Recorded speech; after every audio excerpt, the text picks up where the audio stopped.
pas cette condition en raison d'un langage vague ou de limitations qui détruisent l'essence de nombreux droits, selon Human Rights Watch, l'ONG basée à New York. Le projet de droits civils, politiques, sociaux et économiques, mais d'autres dispositions sont en contradiction avec les standards internationaux des droits de l'homme et poseraient une menace sérieuse à l'avenir des droits de l'homme en Égypte, a-t-elle poursuivi. Selon elle, l'article 5 du projet n'interdit pas la torture. L'article 36 menace l'égalité entre hommes et femmes, tandis que l'article 9, toujours discuté, menacerait sérieusement la liberté d'expression et de culte. La révolte de janvier-février 2011 était largement motivée par la colère contre la police, accusée de violation systématique des droits de l'homme. Le fait de ne pas interdire entièrement la torture est particulièrement surprenant étant donné que la colère contre les abus de la police a joué un rôle central dans le soulèvement de janvier 2011 selon HRW. L'article 36, à l'origine de plusieurs manifestations féministes, dit que l'État doit garantir l'égalité entre hommes et femmes tant qu'elle ne contredit pas les préceptes de la charia islamique. Il stipule aussi que la femme doit concilier ses devoirs envers la famille et son travail dans la société selon le projet de constitution obtenu par l'ONG. Cette disposition contredit celle contenue dans le même chapitre qui interdit la discrimination sur la base du genre selon HRW.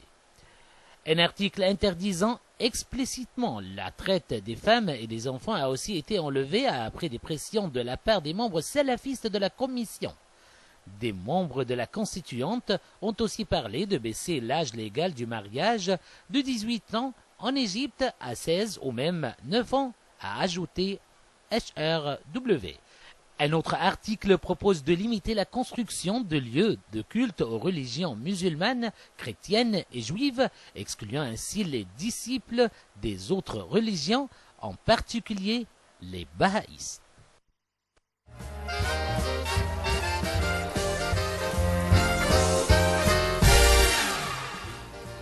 Nous reprenons donc avec Dr Amr mais en arabe. Dr Amr, سؤال ما هو موقف المواد pour les articles qui portent sur le budget militaire et les articles qui portent sur les prérogatives du président de la République. On ne parle pas de ces articles. Pourquoi? Non, ces articles sont les mêmes que ceux de la Constitution de l'année 71. Le Conseil de la Défense nationale sera chargé d'examiner le budget des forces armées et il y aura le président, ce conseil composé du président de la République, le chef du renseignement militaire et en fait c'est le Conseil de défense nationale qui sera chargé de budget militaire, comment intervenir en cas de guerre, etc. En fait, nous espérons et nous allons en fait travailler sur les détails du budget. Concernant les prérogatives du président de la République, hier, en fait, j'ai entendu des propos très bizarres. Certains, je crois que c'est M. Khaled Ali qui dit que le président a des prérogatives beaucoup plus larges que les prérogatives de la Constitution de 71. Comment ceci? Comment? En fait, maintenant, il s'agit d'un régime semi-présidentiel. Maintenant, le Parlement partage les prérogatives avec le président de la République. Comment répéter donc que ces prérogatives sont beaucoup plus larges que celles de la Constitution de l'année 71? Au passé, le président était le président de la le Conseil suprême de la magistrature, ce qui n'est pas le cas actuellement.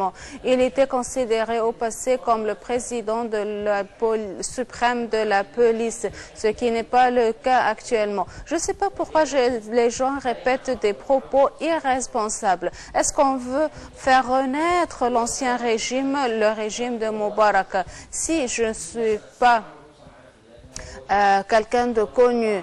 Et nous avons avec nous M. Amr Moussa, l'ancien candidat à la présidentielle qui a gagné 4 millions de votes pendant les élections présidentielles. Est-ce quelqu'un à qui on peut pas faire confiance? Est-ce que il peut risquer sa réputation pour des trucs pareils? Impossible. Vous avez dit que 1500 personnes ont refusé un article proposé à la Constitution et comment supprimer un article parce que 1500 personnes l'ont refusé? Qu'est-ce que 1500 représente comparé au nombre des habitants en Égypte? Quels sont les critères qui permettent de retenir un article ou simplement supprimer? 1500 personnes qui peuvent appartenir à un courant spécifique. Écoutez, moi j'essaye à travers les médias, on essaie à travers les médias de présenter l'adresse de notre site. Nous avons des brochures imprimées par l'organisme d'information. En fait, nous n'avons pas les moyens pour prendre en charge cette propagande. Même quand on se déplace à l'étranger, on refuse de le faire parce que nous manquons de moyens. Le prix de ticket seulement de voyage coûtait 200 000 livres égyptiennes.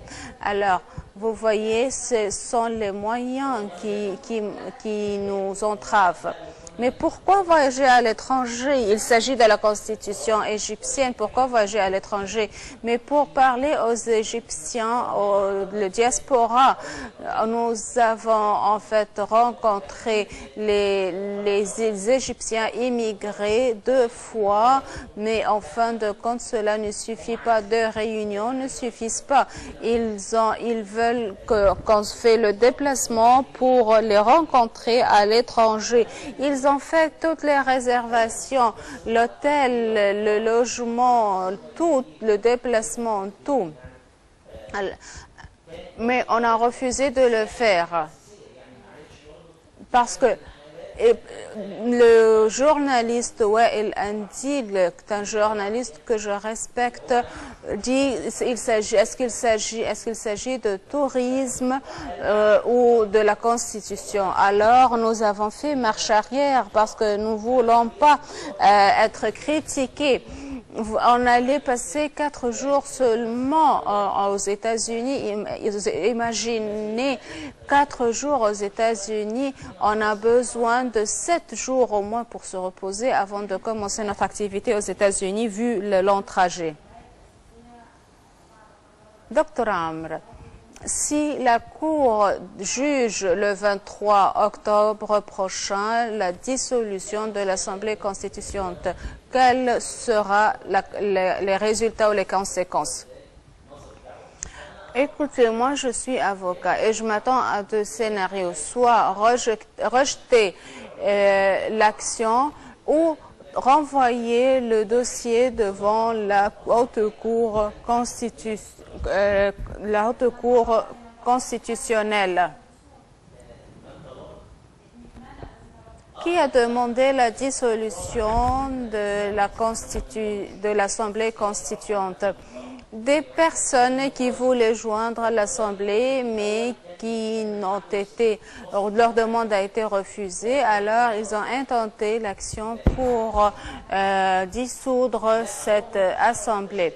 Alors, je crois que face à cette action, 2 jugements sont prévus. Soit rejeter l'action, refuser l'action, ou renvoyer l'action devant la Haute Cour constitutionnelle. On peut voir un amendement au niveau de la composition. Quelques personnes vont joindre, d'autres non. Mais je ne crois pas qu'il y aura un changement dans le fond. Après des mois et des mois, 5 mois de travail, et il nous reste un seul mois avant de conclure le travail et on efface tous ces efforts, on recommence dès le début, je crois que c'est impossible. Est-ce que dans la nouvelle constitution, on peut voir un article qui détermine un délai raisonnable du traitement des procès devant la justice?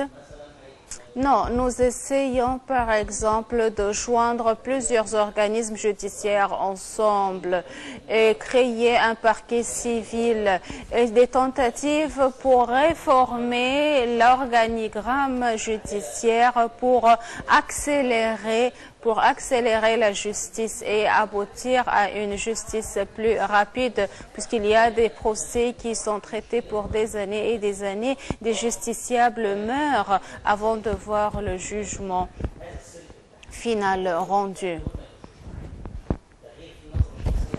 En fait, il y a en fait au niveau de la justice, la réforme affronte beaucoup de refus pour des raisons personnelles. Mais nous n'allons pas accepter cette pression. Docteur Amr, en fait, parler de la justice, de la Constitution, de l'Assemblée constituante sont des sujets qui méritent des discussions très... Amine. Ben, je te remercie à la fin de cette édition. Je vous remercie également de nous avoir suivis. Oui. Mais de toute façon, j'espère que les informations étaient utiles. L'important maintenant, c'est de participer activement à la rédaction de cette Constitution. Vous pouvez donner votre avis, visiter le site de la Constitution et participer activement. Si vous avez des suggestions, si vous avez des articles, par exemple, qui n'apparaissent plus dans la nouvelle Constitution, essayez de les suggérer et essayez vraiment... Oui, mais espérons que ce n'est pas trop tard de lancer cette initiative de Ktab Dastourak aussi. Mais ils viennent de supprimer un article parce que des gens n'étaient pas d'accord. Donc au moins, il faut regarder d'un œil un peu plus vigilant la Constitution. Je vous remercie beaucoup de nous avoir suivis. On se retrouve donc demain à la même heure avec une nouvelle équipe et une nouvelle édition de Consolation.